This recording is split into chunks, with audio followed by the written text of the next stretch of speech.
সুপ্রিয় দর্শক মণ্ডলী, শুভ দুপুর।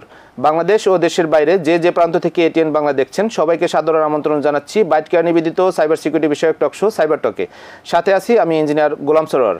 আপনারা জানেন প্রতি সপ্তাহে আমরা সাইবার নিরাপত্তা সম্পর্কিত ভিন্ন ভিন্ন বিষয় নিয়ে আলোচনা করে থাকি।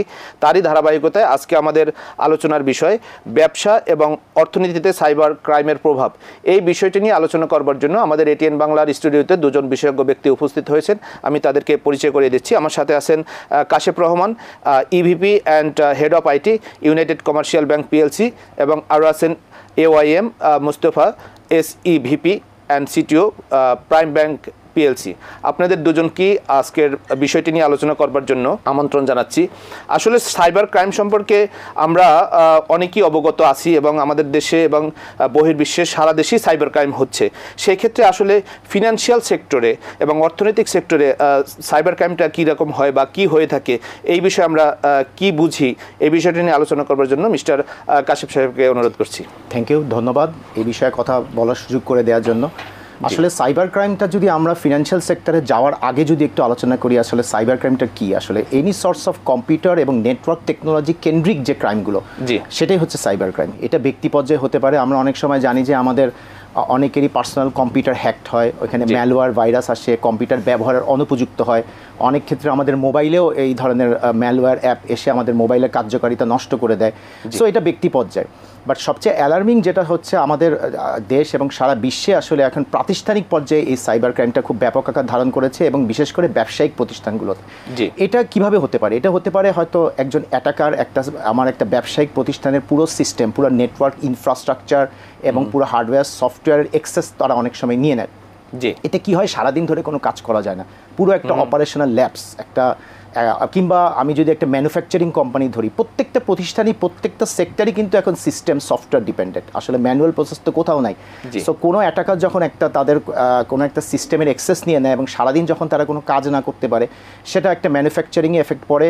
আমার ব্যাংকিং প্রতিষ্ঠান হলে সারাদিনে হয়তো দেখা যায় গ্রাহকরা কোনো ট্রানজ্যাকশন করতে পারছেন না, এটা বিশাল একটা এফেক্ট পড়ে।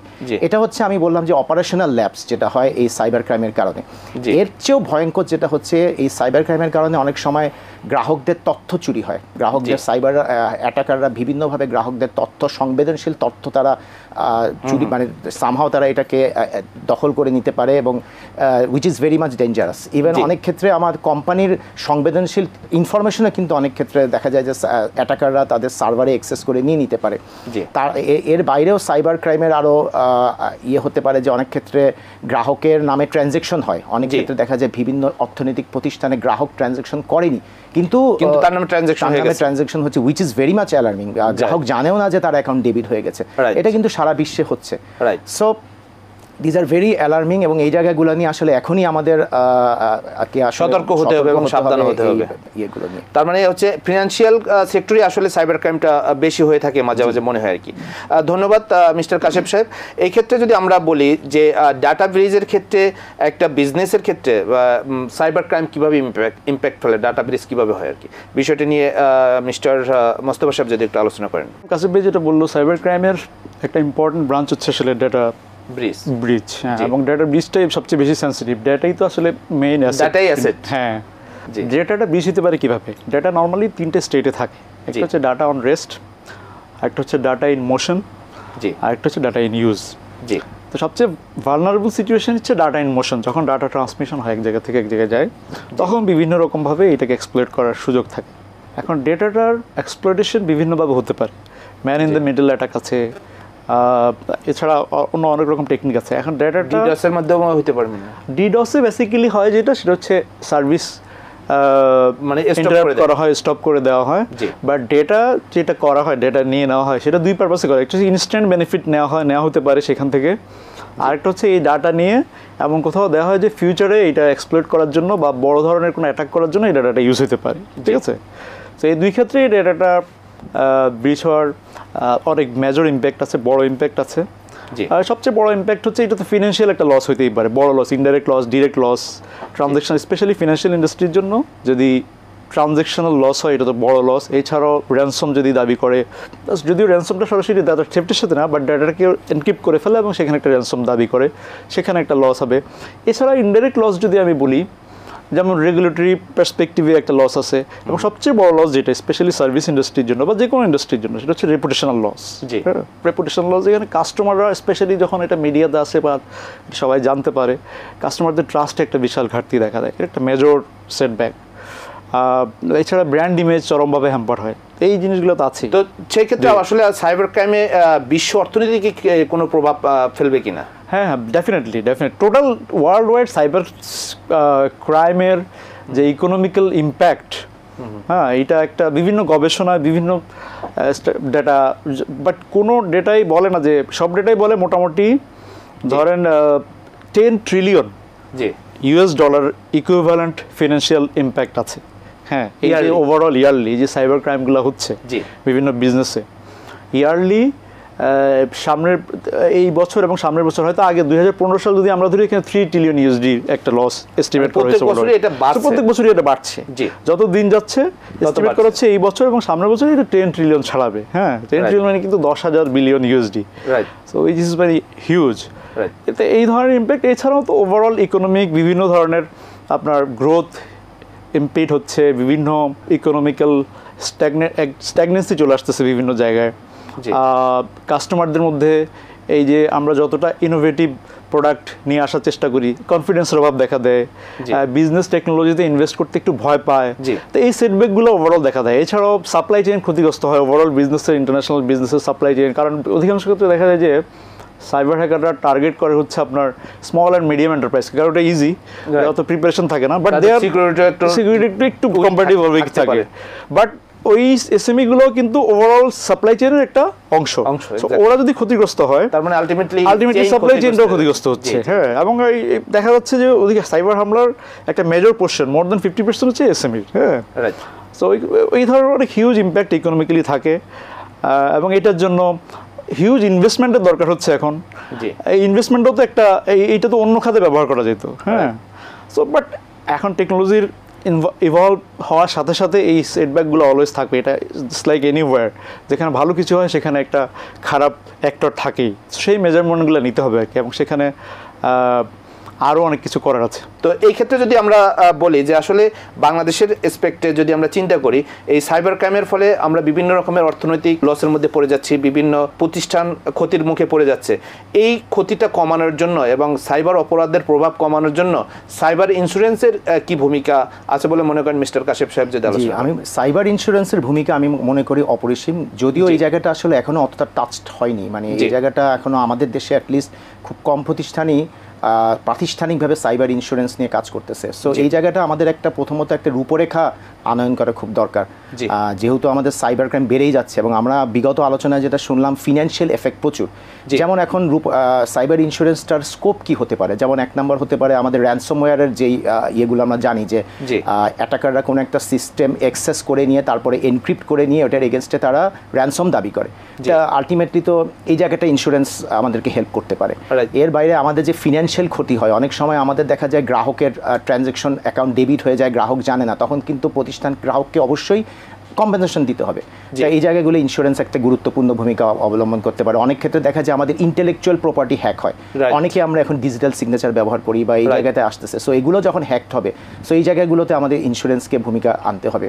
তারপরে সবচেয়ে যেটা বলার অপেক্ষা রাখে না সেটা হচ্ছে যে প্রতিষ্ঠানের যেই ট্রাস্ট যেটা নষ্ট হচ্ছে বা ইমেজ যেটা নষ্ট হচ্ছে, রেপুটেশন নষ্ট হচ্ছে, এটা তো আসলে মানে কোয়ালিফাই করার বা কোয়ান্টিফাই করার কোনো ওয়ে নাই।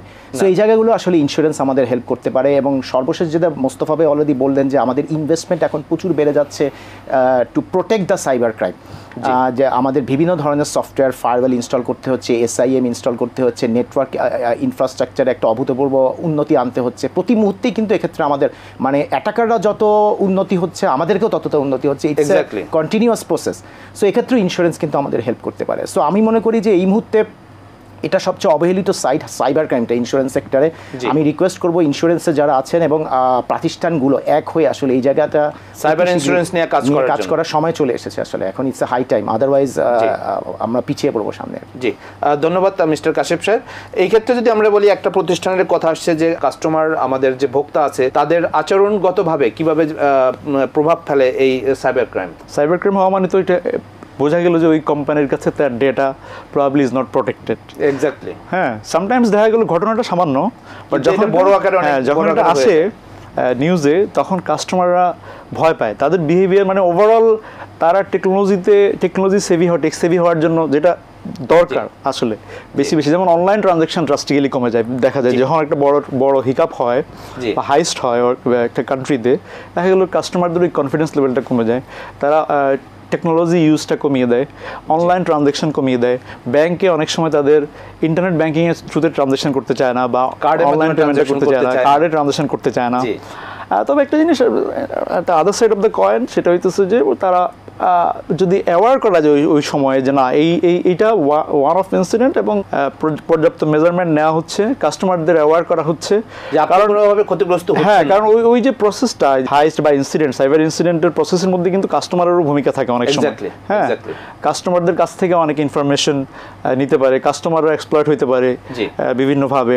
সো তাদেরকে অ্যাওয়ার করার একটা ব্যাপার আছে, এবং তারা এর মাধ্যমে অ্যাওয়ার হয়। যখন একটা ইনসিডেন্ট হয়, একটা অ্যাওয়ারনেসও দেখা দেয়। সো কাস্টমারদের ক্ষেত্রে মেইন যেটা, কনফিডেন্সটা ফেরত দিতে হবে কাস্টমারদেরকে। ওই বিহেভিয়ারাল অ্যাসপেক্ট যদি আমি চিন্তা করি, তাদের আসলে কনফিডেন্সটা যখন একটা ইনসিডেন্ট হয় সেটা ড্রাস্টিক্যালি ড্রপ করে। ধন্যবাদ মিস্টার মোস্তফা সাহেব। সুপ্রিয় দর্শক মণ্ডলী, আপনারা দেখছেন বাইট কেয়ার নিবেদিত সাইবার সিকিউরিটি বিষয়ক টক শো সাইবার টক। আমাদের নিয়ে নিতে হচ্ছে ছোট্ট একটি বিরতি। বিরতির পরে আবারও আলোচনায় ফিরবো, আশা করি সে পর্যন্ত সঙ্গেই থাকবেন। সুপ্রিয় দর্শক মণ্ডলী, বিরতির পরে আপনাদেরকে আরও একবার স্বাগত জানাচ্ছি আজকের আলোচনায়। তো সেই ক্ষেত্রে একটা প্রতিষ্ঠানের তো অনেক রকমের এমপ্লয়ি থাকে, ম্যানেজমেন্ট থাকে, এবং একদম লো লেভেলের এমপ্লয়ি থাকে। সেক্ষেত্রে এই সাইবার ক্রাইম রোধের জন্য আমাদের এমপ্লয়ীদের প্রশিক্ষণের ভূমিকা কেমন, মিস্টার কাশেপ সাহেব যদি একটু আলোচনা করেন। হ্যাঁ, এমপ্লয়ীদের প্রশিক্ষণের গুরুত্ব অপরিসীম। এর আগে আমি একটু বলতে চাই যে আমাদের অনেকেরই হয়তো ধারণা আছে যে এই সাইবার অ্যাটাকাররা যে সিস্টেমে ইনট্রুড করে বা সিস্টেমকে অ্যাক্সেস করে, তারা হয়তো খুব কমপ্লিকেটেড কোনো ইঞ্জিন বানিয়ে আমাদের ফায়ারওয়ালকে ব্রেক করে ঢুকে পড়ে।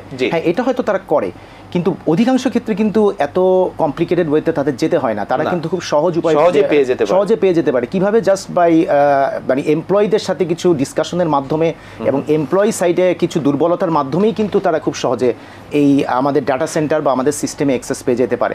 সো সেই জায়গাতে আমাদের গুরুত্ব দিতে হবে। এমপ্লয়ি যেমন প্রথমত এমপ্লয়ীদের আমাদের একটা অ্যাওয়ারনেস প্রোগ্রাম করতে হবে রেগুলার, যে তারা যাতে কোনো রকম ফিশিং মেইল বা কোনো রকম ক্লিক যাতে বাটন যাতে ক্লিক না করে। এই ধরনের ফিশিং মেইল আমাদের এখানে প্রচুর আসে এমপ্লয়িকে টার্গেট করে। ধরেন কোনো একটা রিসেন্ট ইনসিডেন্টকে টার্গেট করে, ওয়ার্ল্ড কাপ চলতেছে, ওয়ার্ল্ড কাপের একটা টিকিট অ্যাভেলেবল, মানে এমনভাবে মেইলগুলো আসে যেটা অত্যন্ত বিশ্বাসযোগ্য, লোভনীয়, এবং অধিকাংশ ক্ষেত্রে অবিশ্বাস করার কোনো উপায় নেই। সো এমপ্লয়ি মনে করে আমি তো এখানে একটা ক্লিক করতেই পারি। ক্লিক করা মানেই কিন্তু তার এন্ড পয়েন্টটা কম্প্রোমাইজ হয়ে গেল, এবং তার এন্ড পয়েন্ট কম্প্রোমাইজ হওয়া মানেই কিন্তু আলটিমেটলি সে অ্যাটাকার ডাটা সেন্টারে ঢুকে থাকলো।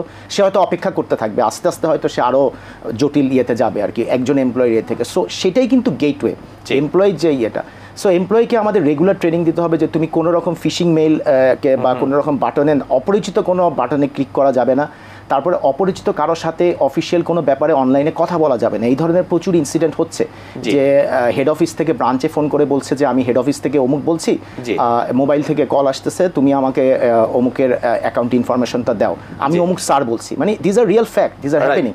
এবং অনেকেই কিন্তু এটা ইনফরমেশন দিয়ে দিচ্ছে। সো ইনফরমেশন পাস করার আগে প্রপার অথেন্টিকেসি নিয়ে পাস করতে হবে। এগুলো কিন্তু কোনো টেকনোলজিক্যাল কোনো বিষয় না, কিন্তু এভাবেই কিন্তু সাইবার অ্যাটাকাররা কিন্তু সিস্টেমে অ্যাক্সেস করতে পারতেছে।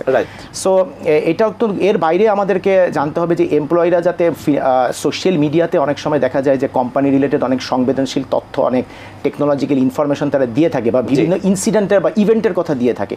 এগুলো দেওয়া যাবে না। এগুলোর মাধ্যমে কিন্তু সাইবার অ্যাটাকাররা কিন্তু ইনফরমেশন গ্যাদার করে, যেটা দিয়ে তারা পরবর্তীতে বড় ধরনের অ্যাটাকের জন্য প্রস্তুত হয়।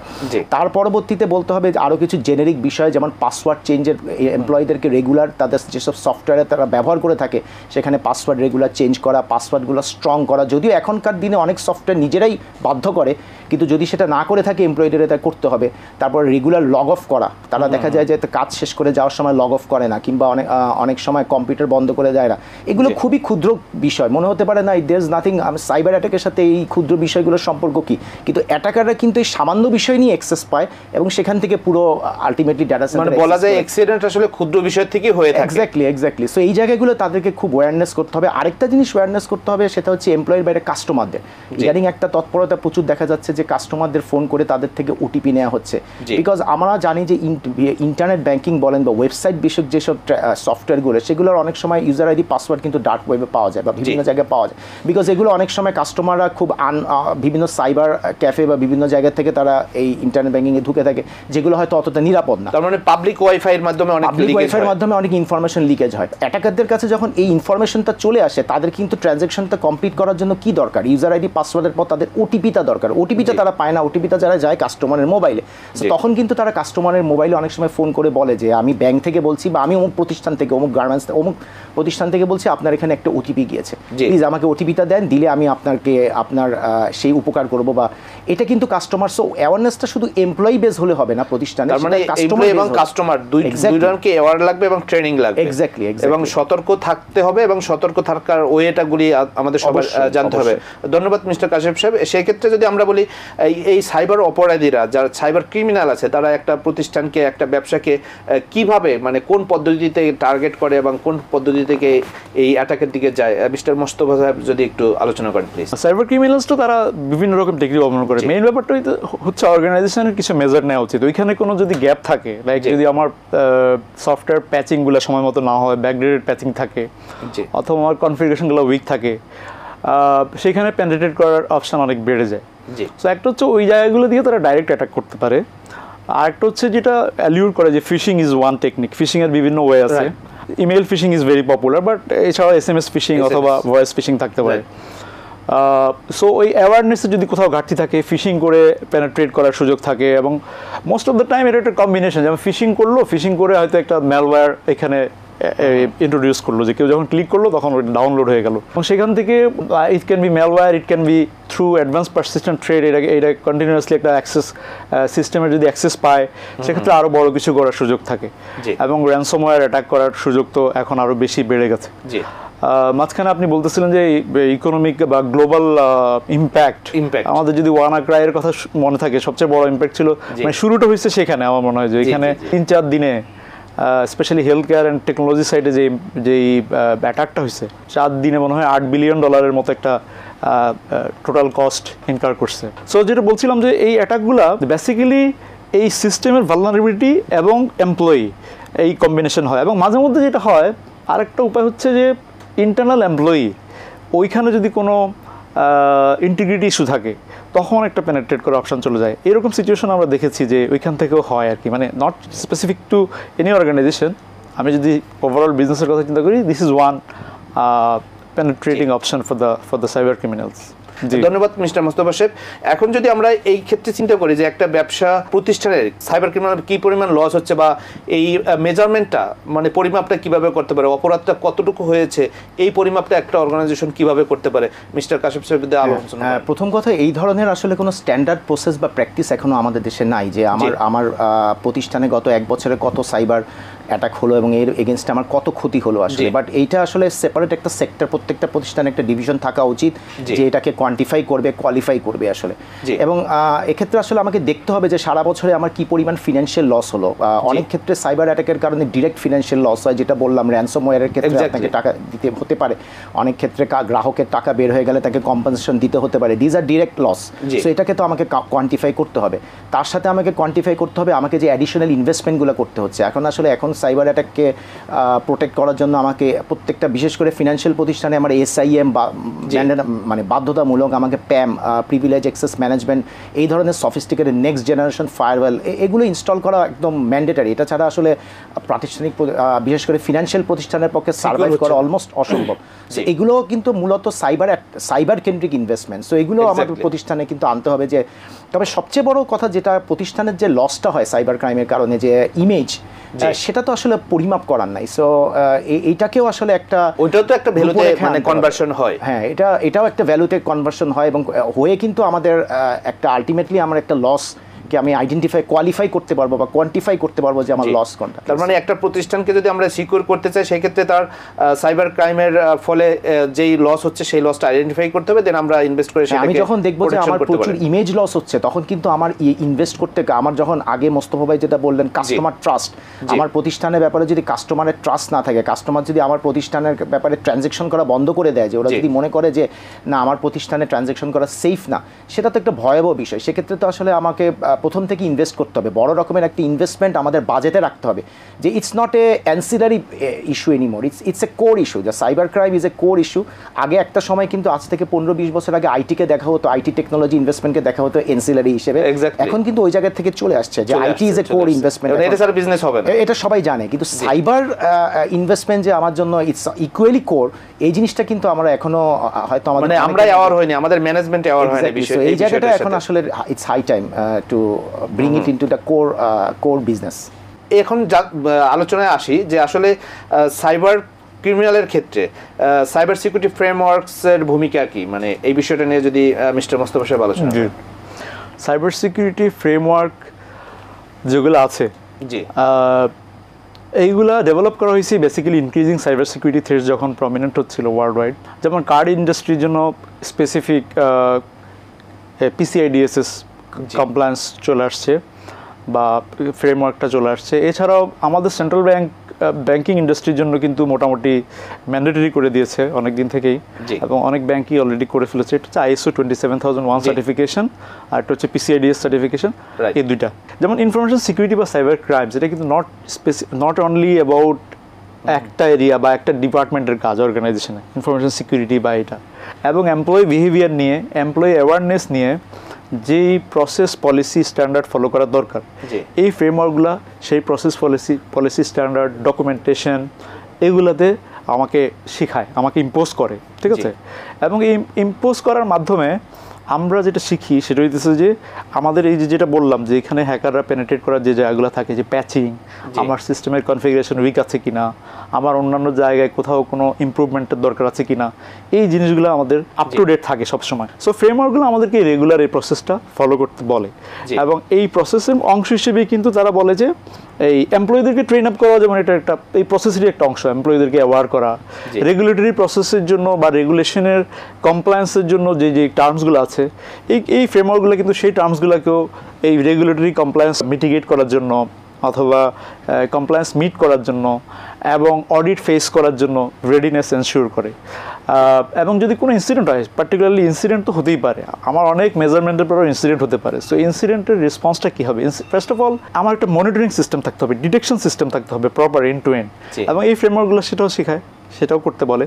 এবং এই রেসপন্সটা যখন আমি ডিটেকশন করলাম তখন এটা রেসপন্স কীভাবে আমি এটা মিটিগেট করতে পারি, কীভাবে এটা ইম্প্যাক্টটা কমাতে পারি, কীভাবে এটা রিস্টোর করতে পারি service and everything. So this are the frameworks. আরেকটা ইম্পর্টেন্ট ফ্রেমওয়ার্কের নাম আমি ভুলে গেছি, এটা হচ্ছে NIST। হ্যাঁ, ইটস ইম্পর্টেন্ট ফ্রেমওয়ার্ক, যদিও আমাদের সেন্ট্রাল ব্যাংক এটা ব্যাংকিং ইন্ডাস্ট্রি ম্যান্ডেট করে না, করতে পারে। হ্যাঁ, so this are the framework যেটা স্পেসিফিক সিকিউরিটি নিয়ে কাজ করে। সেটা গভর্নেন্স নিয়েও আরও আছে, কারণ governance and security is related. আমার যদি গভর্নেন্সটা ঠিক থাকে, যেমন আমি যদি বলি COVID, হ্যাঁ, ইসাকা ইনিশিয়েটেড যে সার্টিফিকেশনটা, এটা আমাকে এন্টায়ার গভর্নেন্স এনশিওর করতে বলে।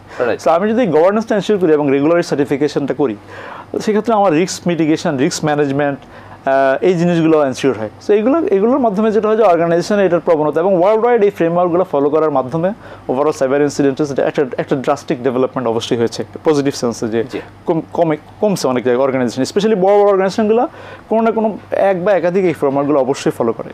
তার মানে এইটা হচ্ছে আমাদের ফিনান্সিয়াল অর্গানাইজেশনের ক্ষেত্রে, আসলে আলটিমেটলি ফিনান্সিয়াল এবং নন ফিনান্সিয়াল মানে সব অর্গানাইজেশনের ক্ষেত্রেই একটা স্ট্যান্ডার্ড, হ্যাঁ, নট স্পেসিফিকলি ফিনান্সিয়াল যেগুলো ফ্রেমওয়ার্ক কথা বললেন, এগুলো সব অর্গানাইজেশনে, এন্টায়ার গভর্নেন্স 27001 এটা আসলে সব অর্গানাইজেশন। এবং এগুলো শুধু সিকিউরিটির জন্য না, আমার রেজিলিয়েন্স পার্সপেক্টিভও, আমার যদি কোথাও সিঙ্গেল পয়েন্ট অফ ফেলিউর থাকে সেখানে এনশিওর করা, আমার কোনো ইনসিডেন্ট ওভারঅল যদি যাতে না হয় সেরকম ব্যবস্থা করা। সো ফ্রেমওয়ার্কের গুরুত্ব আসলে খুবই গুরুত্বপূর্ণ। আপনাদের দুজনকেই অনেক অনেক ধন্যবাদ আজকের এই গুরুত্বপূর্ণ বিষয়টি নিয়ে আলোচনা করবার জন্য। আমরা অনুষ্ঠানের একদম শেষ প্রান্তে চলে আসছি। সুপ্রিয় দর্শক মণ্ডলী, আপনারা এতক্ষণ উপভোগ করলেন বাইট কেয়ার নিবেদিত সাইবার সিকিউরিটি বিষয়ক টক শো সাইবার টক। আজকে আমাদের আলোচনার বিষয় ছিল ব্যবসা এবং অর্থনীতিতে সাইবার ক্রাইমের ভূমিকা। আসলে পৃথিবীতে এবং বাংলাদেশে সাইবার ক্রাইম বেড়েই যাচ্ছে এবং আমাদের এটা কন্ট্রোল করতে হলে সাইবার নিরাপত্তা বিষয় নিয়ে আমাদের খুব ভালোভাবে কাজ করতে হবে এবং এই লস যেগুলো হচ্ছে সেই লসগুলো রিকভার করার জন্য হয়তো আমাদের সাইবার ইন্স্যুরেন্স নিয়ে কাজ করতে হবে এবং প্রত্যেকটা প্রতিষ্ঠানকে যেই স্ট্যান্ডার্ড আছে সেই স্ট্যান্ডার্ড অনুযায়ী নিরাপত্তা প্রদান করতে হবে। এই বিষয়ে আমাদের দেশের যারা নীতি নির্ধারক আছে তারা কাজ করে যাচ্ছেন। তো এই আশা করি সব প্রতিষ্ঠানগুলি সুরক্ষিত থাকবে সেই প্রত্যাশায় আজ এ পর্যন্তই। আবার দেখা হবে আগামী সপ্তাহে আগামী শনিবার দুপুর 12টা 5 মিনিটে। সে পর্যন্ত সবাই ভালো থাকুন, সুস্থ থাকুন, সুরক্ষিত থাকুন। আল্লাহ হাফেজ।